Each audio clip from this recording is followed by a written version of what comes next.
I have crossed 1,000 miles of desert, the cowboy once said, but the loneliest place I ever found was a campfire where someone believed no one would ever love them. The wind moved slowly through Red Canyon that evening, carrying the dry scent of dust and sagebrush across the open land. A small fire crackled beside a narrow stream bed that had not seen real water in months. On one side of the fire sat Elias Carter, a quiet cowboy whose boots had known more trail than town. His hat rested low over his eyes, his coat still carrying the red dust of 50 miles of riding that day. Across from him sat Lila Red Moon, a young Apache woman with long black braids resting against her shoulders and a small beaded necklace catching the glow of the firelight. She watched the flames for a long time before she finally spoke, and when she did her voice was calm but carried a weight that stopped the night around them. "No one has ever kissed me." The words did not sound like a joke or a complaint. They sounded like a truth that had lived quietly inside her for many years. Elias did not answer right away. The fire cracked softly between them while a desert owl called somewhere along the canyon wall. Most men Elias had known would have laughed or answered with something careless meant to make the moment lighter. But Elias Carter had spent too many nights under open skies to mistake loneliness when he heard it. He looked up slowly and studied the young woman across from him. Lila Red Moon was not the kind of woman men failed to notice. The firelight traced the strong lines of her face, and the dark desert wind moved gently through her hair. Yet the way she held her hands together in her lap told a different story, the quiet story of someone who had grown used to being watched from a distance but rarely approached with kindness. 3 hours earlier, he had first seen her along the canyon trail when her horse had startled at the shadow of a hawk passing overhead. The animal had jerked sideways, scattering a small bundle and a worn leather pouch into the red dirt. Elias had dismounted without a word and helped gather the things she had dropped. He had not stared. He had not asked the questions other men usually asked when they saw a young Apache woman riding alone. He had simply handed her the pouch and tipped his hat. That simple gesture had surprised her more than the frightened horse. Now the fire burned low between them, while the canyon walls turned dark under the rising stars. Lila lifted her eyes toward him again, as if wondering whether he believed what she had said. Elias felt the weight of the moment settle around them like the cool desert air. Some roads, he had learned long ago, were not measured in miles, but in the quiet choices people made when no one else was watching. And sitting there beside that small desert fire, Elias Carter began to understand that this night in Red Canyon might become one of those roads neither of them would ever forget. The fire burned lower as the night grew deeper in Red Canyon, and neither of them spoke for several long seconds after Lila's quiet confession drifted into the dark air. Elias Carter rested his elbows lightly on his knees, his hat now sitting beside him on the ground, and he watched the flames fold and rise the way a man watches a thought he has not yet decided how to answer. The desert wind moved slowly along the canyon walls, carrying the faint smell of sagebrush and warm stone cooling under the stars. Lila Red Moon did not lower her eyes after speaking. Instead, she looked across the fire at him with a calm honesty that made the moment feel heavier than any loud argument in a crowded town. She was not asking for sympathy. She was simply telling the truth as she had lived it. Elias understood that kind of truth. It was the same quiet weight that rode beside a man after too many miles on lonely trails. He reached toward a small branch beside the fire and nudged a burning log so the flame lifted again, throwing warm light across both of their faces. The glow revealed the fine beadwork around Lila's neck, tiny patterns stitched by careful hands many years before. She noticed his eyes pause there and gently touched the necklace. "My mother made this when I was a child," she said softly. "She told me that one day a man would look at it and know my story without asking a question." Elias studied the beads again, not as decoration, but as something that had traveled with her through years of quiet moments like this one. In the distance, a coyote called from somewhere beyond the canyon ridge, its voice echoing along the rock walls like a reminder that the desert belonged to patience more than noise. Lila drew her knees slightly closer to the fire and watched the sparks float upward into the dark sky. Most men in the trading towns think Apache women are part of the land, she continued after a moment. They look, but they do not see. They speak, but they do not listen. Elias nodded once, slowly. He had seen that kind of distance many times between people who lived on the same soil, but carried different histories in their hearts. Earlier that afternoon, when her horse had scattered her belongings across the trail, he had noticed something most men might have missed. When she knelt in the dust gathering the small pouch and folded cloth, she had moved carefully, almost cautiously, as though she expected the world to take things from her rather than offer help. That small detail had stayed with him through the miles he rode afterward. Now, sitting across from her in the quiet canyon light, he began to understand that the loneliness in her voice had not come from one moment or one man. It had grown slowly over years of silence and distance. The fire cracked again, and a small ember drifted upward between them before disappearing into the night. Elias finally lifted his eyes to meet hers again. There are many things a person can travel their whole life without receiving, he said in a calm voice that carried no pity. Kindness is one of the rarest. Lila watched him carefully, as if weighing every word. Then she gave a faint, thoughtful smile that seemed both surprised and relieved at the same time. The wind shifted again, moving through the canyon like a quiet breath, and somewhere deep in the stillness of that desert night, something unspoken began to change between them. The wind drifted softly through Red Canyon as the fire settled into glowing embers, and for a long moment neither Elias Carter nor Lila Red Moon felt the need to hurry the silence. The desert had a way of teaching patience to those who listen long enough. Elias leaned back slightly, resting one hand against the warm earth beside him, and lifted his eyes toward the wide band of stars stretching above the canyon walls. The sky out here always looked larger than a man expected, as if the world had opened just a little wider than it did in towns filled with noise and lantern light. Lila followed his gaze for a moment before speaking again, her voice quieter now but steadier than before.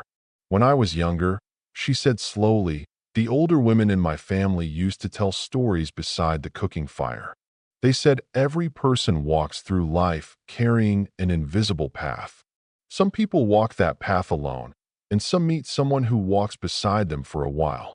Elias listened without interrupting. He had heard many kinds of wisdom during his years on the trail, but something about the way Lila spoke made the words feel less like a story and more like a memory she had carried for many seasons. The firelight danced across the beads of her necklace as she continued. My mother believed that kindness is how two paths recognize each other. She used to say that when someone shows you kindness without asking for anything, you should remember that moment for the rest of your life. Lila looked back at Elias, and the faint smile she wore earlier returned in a softer form. When you helped me gather my things today, you did not ask who I belonged to. Most men do. They ask about family or tribe as if a person must always belong to someone else. Elias felt the truth of that settle between them like the slow falling of desert dust. He had not thought about the gesture much at the time. Helping someone pick up a dropped pouch on a trail seemed as natural to him as watering a tired horse. But he understood now that small actions could carry a different meaning depending on who received them. The canyon remained quiet except for the occasional whisper of wind moving through dry grass along the stream bed. Elias picked up a small stone and turned it slowly in his fingers, considering his words before speaking. A person should belong to themselves first, he said calmly. Everything else comes later. Lila watched him with the kind of careful attention one gives to a rare bird landing close enough to observe. Then she nodded once, slowly, as if confirming something she had been wondering about since the afternoon. You ride like a man who does not stay in one place long, she said. Elias gave a faint smile at that. The trail has always felt easier than walls and roofs. Towns ask too many questions about where you came from and where you are going. Out here, the land only asks whether you respect it. Lila looked toward the dark canyon opening where the trail continued deeper into the desert. The firelight reflected gently in her eyes. I think the land asked the same question about you today, she said quietly. Elias raised an eyebrow slightly, curious. Lila touched the necklace again, almost unconsciously. When my horse startled earlier, many men might have laughed or tried to show they were brave by grabbing the reins first. You waited. You moved slowly so the horse would not fear you. My grandfather used to say animals know the difference between pride and patience. The faint sound of the wind returned, brushing across the canyon walls like a soft breath.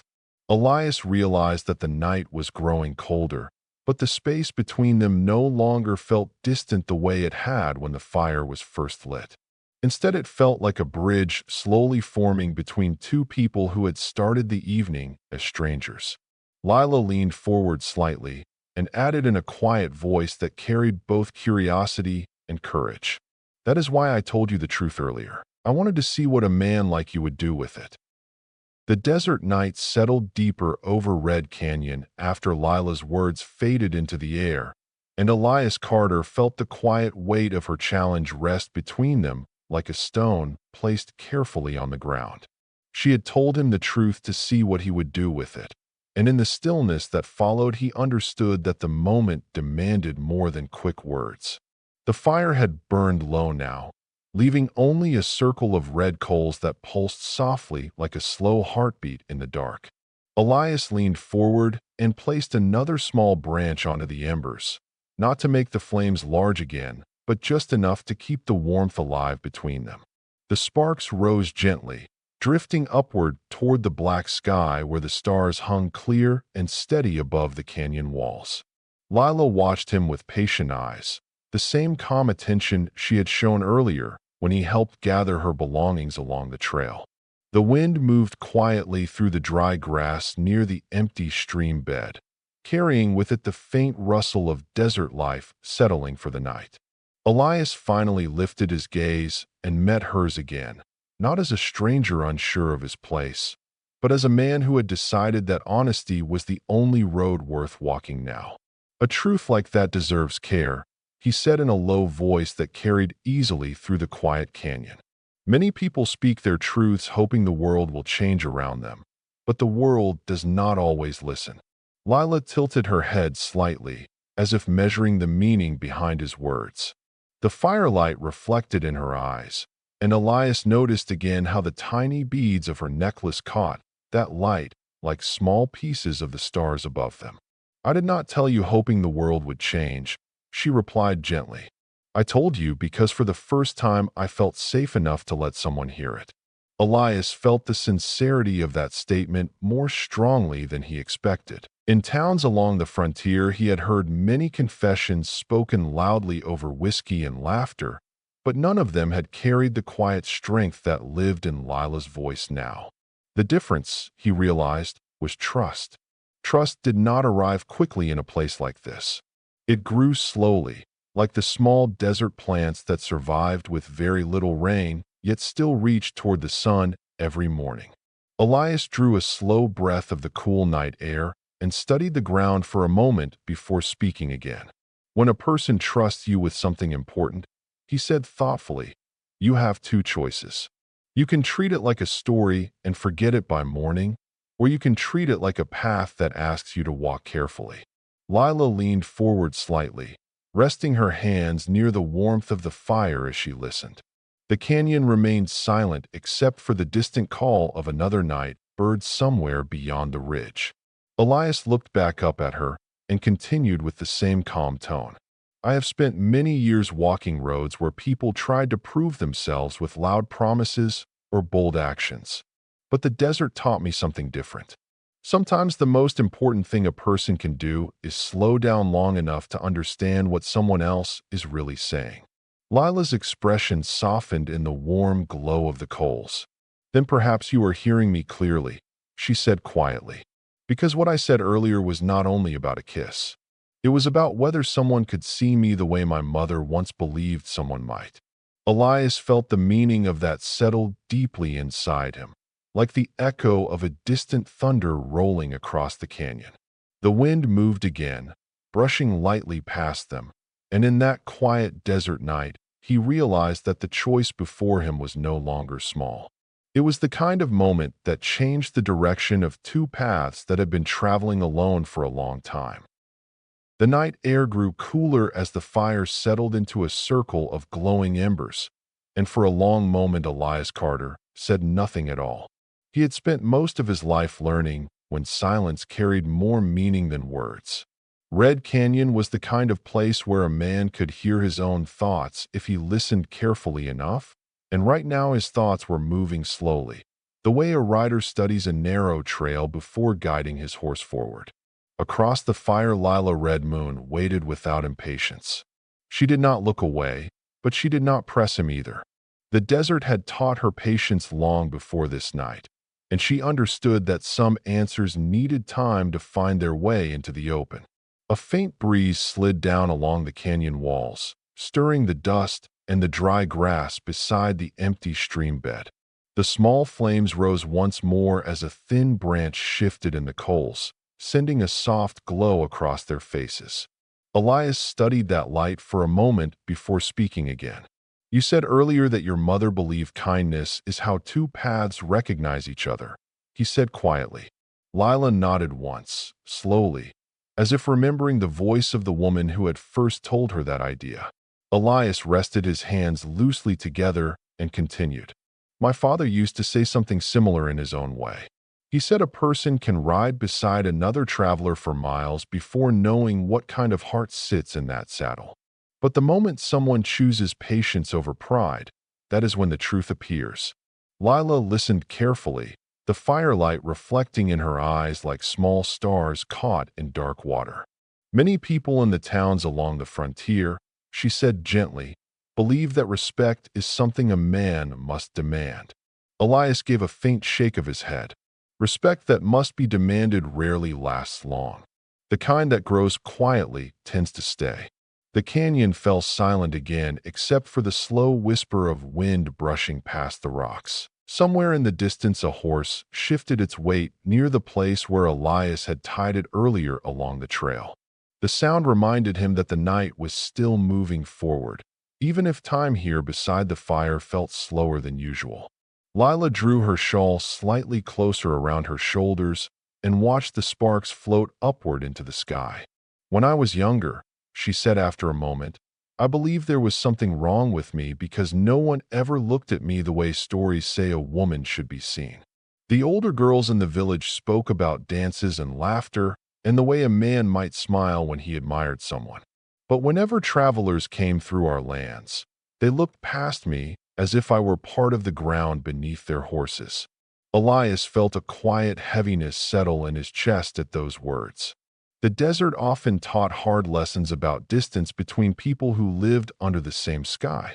Yet he also knew that a single moment could sometimes change a story that had been written slowly over many years. He leaned forward slightly, resting his arms across his knees again, and met her eyes with a calm honesty that matched the steady rhythm of the night. There is nothing wrong with a person who has been waiting for the right kind of kindness, he said softly. Sometimes the world simply takes longer to send the right traveler down the road. Lila held his gaze for several seconds, and the quiet strength in her expression softened into something warmer than before. The fire gave a small crack as another ember broke apart, drifting upward between them. In that fragile orange light, Elias realized the truth of what she had told him earlier. This moment was not about a single gesture or a single word.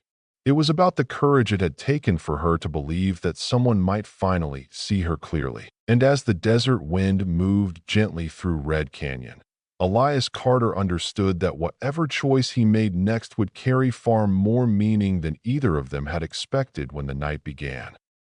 The canyon had grown quieter as the night deepened, and the fire between Elias Carter and Lila Red Moon settled into a slow circle of glowing coals that painted their faces with soft amber light. Elias remained still for a long moment after his last words, listening to the faint wind that slid along the tall red stone walls surrounding them. The desert never rushed anything. Every sound carried patience, from the shifting grass near the dry stream bed to the distant cry of a night bird circling somewhere beyond the ridge. Lila watched the embers carefully, as if the fire itself were revealing something she had been waiting to understand. Her hands rested lightly together, the small beaded necklace catching the glow of the coals whenever she moved. Elias noticed that she touched the necklace again, not nervously but thoughtfully, the way someone touches an object that holds many memories. "My mother used to say that the desert listens to people," she said softly after a moment. She believed that when someone speaks honestly beneath the open sky, the land remembers it. Elias gave a small nod as he listened. "The land remembers many things," he replied quietly. "Most travelers simply move too quickly to notice." The wind shifted again and brushed gently across the canyon floor, stirring the fine red dust into small drifting shapes that glowed faintly in the firelight. Lila lifted her eyes toward the stars for a moment before returning her gaze to Elias. "I think tonight the land is listening," she said. Elias considered that thought while studying the steady calm in her expression. Earlier that evening, she had spoken with a kind of loneliness that felt heavy, but now there was something different in her voice. It was not sadness anymore. It was curiosity, and perhaps even a quiet hope that had begun to grow.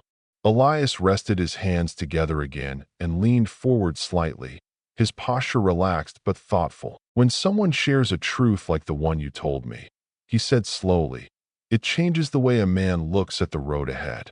Some moments become markers along the trail." Lila tilted her head slightly. "Markers for what kind of trail?" she asked. Elias smiled faintly, though the expression was more thoughtful than amused. "The kind that asks whether two travelers might walk beside each other for a little while instead of riding past one another like strangers." The fire gave a soft crack and a small spark lifted upward, floating between them before fading into the dark sky above. Lila followed that spark with her eyes until it disappeared, then looked back at Elias with the same steady attention she had shown all night. "In my village," she said quietly, "people believe that every meeting between two strangers carries a reason. Sometimes the reason is small. Sometimes it is something that changes how a person sees the world." Elias could not argue with that idea. The frontier had shown him too many strange crossings of paths to believe in coincidence alone. He thought again of the moment earlier that afternoon when he had seen her horse rear slightly at the shadow of the hawk passing overhead. If he had ridden a few seconds faster or slower along the trail, he might never have stopped to help her gather the things that had fallen into the dust. Yet here they were now, sharing a fire beneath a sky full of stars. Elias lifted his eyes toward her again, his voice gentle but certain. "Sometimes the desert brings two people together simply so they can remind each other what kindness feels like." Lila held that thought in silence for a moment. Then she leaned slightly closer to the warmth of the fire and spoke with a quiet courage that carried across the small space between them. "If that is true," she said softly, "then perhaps tonight is the first time my path has finally met someone who truly sees it." The desert wind drifted slowly through Red Canyon as Lila's words settled between them, and Elias Carter felt the quiet weight of that moment more clearly than anything that had happened earlier that day. The fire had softened into a bed of glowing coals, its light moving gently across the red stone walls and the smooth ground around them. Elias remained still for a moment, watching the faint sparks lift upward and disappear into the wide sky. Out here beneath the open desert stars, time moved differently. A man could sit for long minutes without speaking and still feel that the conversation had not stopped. Lila Redmoon studied him with patient attention, the same calm strength that had carried her through the long years she had described. Her necklace shimmered softly whenever she shifted, the small beads catching the warm light as if each one held a quiet memory of its own. Elias knew that the next words he spoke would matter more than any he had said earlier. He drew a slow breath of cool night air before answering her. "Sometimes a path is hard to see when you walk it alone," he said gently. But that does not mean the path was empty. Lila listened closely, her eyes steady. Many travelers had crossed the lands around her village over the years, yet few had ever spoken with the calm care that Elias carried in his voice. She lowered her gaze briefly toward the fire, then lifted it again. "When I was a child," she said softly, "I believed the stories about how people find each other along their journeys. But as the years passed, those stories began to feel like something meant for other lives, not mine." Elias felt that quiet honesty like a slow echo through the canyon. The wind moved again, brushing through the dry grass near the edge of the stream bed. Somewhere along the trail his horse shifted its weight and gave a soft breath into the night. Elias leaned forward slightly, resting his forearms across his knees as he looked at her across the coals. "Stories are not always wrong," he said thoughtfully. "Sometimes they simply take longer to arrive than people expect." Lila watched him carefully, searching his expression for any hint that he spoke out of politeness rather than truth. But Elias Carter had never been a man who used easy words to fill silence. His voice carried the steady tone of someone who had spent many seasons alone on open roads. The desert had a way of shaping a person into someone who understood the value of honesty. Lila allowed herself a small breath that seemed to release a weight she had carried for years. "Then perhaps tonight is one of those stories finally arriving," she said quietly. Elias felt the warmth of the fire against his hands as he considered her words. He had ridden through many towns and across many miles of empty land. Yet something about this quiet night in Red Canyon felt different from the countless others that had come before it. The moment did not feel rushed or uncertain. Instead, it felt as steady as the canyon walls themselves, as though the desert had been patiently guiding both of them toward this fire for longer than either could see. Elias lifted his eyes to meet hers again, and for the first time since the conversation began there was a quiet warmth in his expression. "Perhaps it is," he said calmly. "But the important thing about stories like this is that they do not belong to one person alone. They are shaped by what both travelers choose to do next." Lila held his gaze, understanding exactly what he meant. The silence that followed was not empty. It was the kind of silence where two people realized that a single step forward could change the direction of everything that comes after. The silence after their shared understanding lingered like the last warmth of the coals between them, and the desert night seemed to lean closer as if listening to what would happen next. Elias Carter remained seated for a moment longer, his eyes steady on Lila red moon across the fading firelight. The canyon wind moved gently down the tall stone walls, carrying the cool scent of desert earth and sage through the quiet space around them. Lila held his gaze without hesitation now. Earlier in the evening there had been a trace of uncertainty in her expression, but that uncertainty had slowly melted away during their long conversation beneath the stars. What remained in its place was a quiet courage that Elias respected more than any bold display he had ever seen in the noisy towns along the frontier. A small ember cracked softly in the coals, lifting a tiny spark into the night air. Elias watched it drift upward before speaking again, his voice calm, but carrying a warmth that had not been there before. "Some moments on the trail arrive so quietly that a person almost misses them," he said slowly. "They look small at first, like a single step in the dust. But years later a traveler remembers that step more clearly than 100 miles of road." Lila listened closely, her hands resting near the fading warmth of the fire.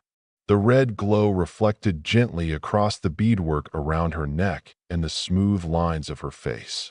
She understood that Elias was not speaking about the road alone. The desert had its own language for those willing to hear it, and both of them had spent enough time beneath open skies to recognize it. Elias drew a slow breath of the cool air and rose carefully to his feet. He did not move suddenly, or with any sign of pressure.